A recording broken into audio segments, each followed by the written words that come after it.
Dunia pendidikan telah berada pada era Education 4.0. Namun, di tengah kemajuan tersebut, pendidikan Indonesia masih terjebak dalam stagnasi, bak benang kusut yang tak kunjung terurai. Alokasi anggaran pendidikan yang tiap tahun meningkat signifikan pun belum menjadi jawaban atas problematika tersebut. Indonesian Corruption Watch mengungkapkan bahwa 40-50% anggaran pendidikan menguap di tengah jalan sebelum sampai ke tangan siswa.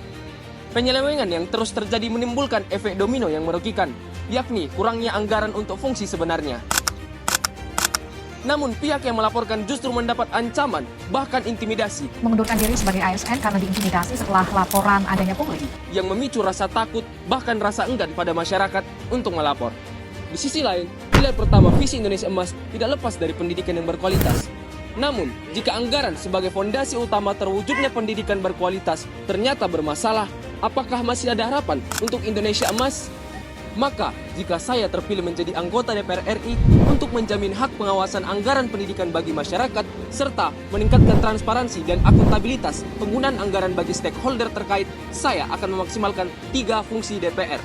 Melalui fungsi legislasi, saya akan melakukan revisi terhadap Undang-Undang Nomor 20 Tahun 2003 Pasal 66 Ayat 1 dengan menyertakan masyarakat sebagai pihak yang dapat terlibat dalam pengawasan pendidikan.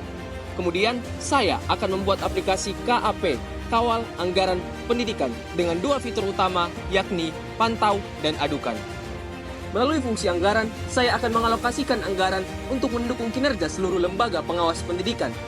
Anggaran juga dialokasikan untuk pengembangan dan mengampanyekan aplikasi dan slogan Kawal Anggaran Pendidikan.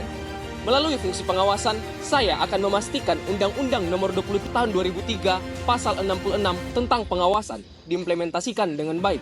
Kemudian, melakukan pengawasan menyeluruh terhadap lembaga kementerian maupun non-kementerian yang terkait dengan penggunaan anggaran pendidikan. Dan terakhir, memastikan penggunaan anggaran efektif dan efisien serta informasi terkait penggunaannya dipaparkan secara terperinci. Pendidikan berkualitas adalah salah satu kunci utama untuk menuju visi Indonesia Emas, namun terhambat oleh penyelewengan anggaran.